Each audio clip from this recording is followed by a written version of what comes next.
100 yards away from the lake, I spotted the brown object floating on top of the water's surface with two men standing inside of it. Sweat stung my eyes, but I didn't notice. Boat, my exhausted brain provided for me. That's a boat. I'd read about boats, of course, but I'd never seen one.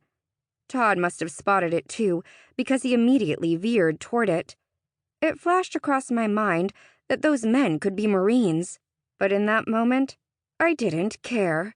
The pack of rust-colored scales and flashing white teeth were mere feet behind us now. The men in the boat were dressed in strange blue jumpsuits and had black guns pressed to their shoulders.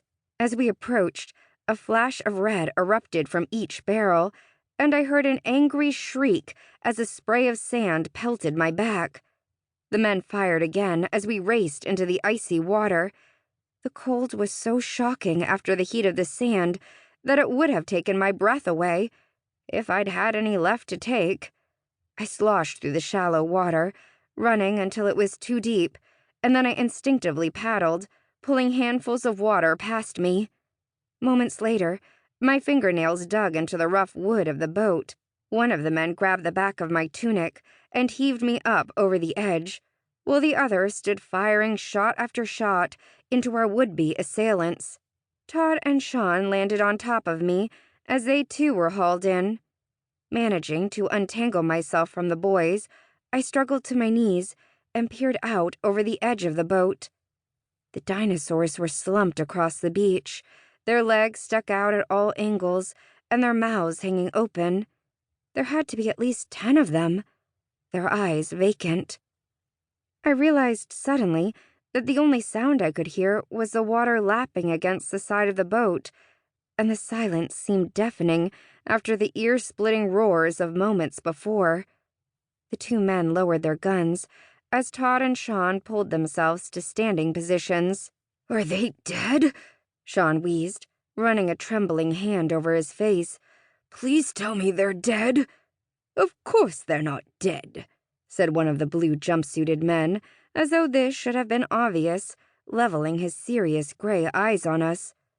"They sure look dead to me," Todd commented, spitting a gob of sand into the water. He shoved his hands into his hair and tousled it roughly, sending a mist of grainy sand over Sean and me. "They're just tranquilized," said the other man with the gun, turning to inspect us. I jumped as I realized that what I'd taken for a slimly built man was actually a girl not much older than me. Her closely cropped black hair stuck out in odd spikes and twists over laughing hazel eyes.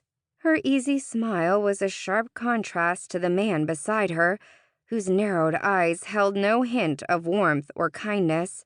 "Those guys won't wake up for at least 3 hours, and they'll have killer headaches when they do." "Tranquilized?" Sean repeated. "Why would you tranquilize them instead of killing them?" "Wasteful," said the man stiffly. "The Carnotaurus numbers aren't stable. Their last breeding season was a bad one. Those right there," he said, pointing to 5 large dinosaurs slumped near one another, "are probably breeding females. Did you know that their name literally means meat-eating bull? The name came from those impressive horns. Beautiful creatures. Simply amazing. Their eyes face forward instead of off to the side like all the others. One of the reasons they're such efficient hunters. Although," he amended, "it's extremely rare for that many of them to chase prey like that. They prefer to hunt alone. In fact, I've only seen that behavior when they believe their young are threatened." I'd never heard someone talk about dinosaurs with such obvious admiration. "You mean like if someone fell head first into a nest and cracked an egg open with his big head?" Todd grumbled, glaring at Sean. "Right," Sean said, "because I meant to do that. It was loads of fun on this end. By the way, why did you rip my shirt off?" he asked as he attempted to scrape the layer of sand off his neck and shoulders that the lake water hadn't already rinsed off. "Because I was trying to avoid that," Todd said, pointing to the beach full of not-dead dinosaurs. He shook his head in disgust. "Obviously, it wasn't enough."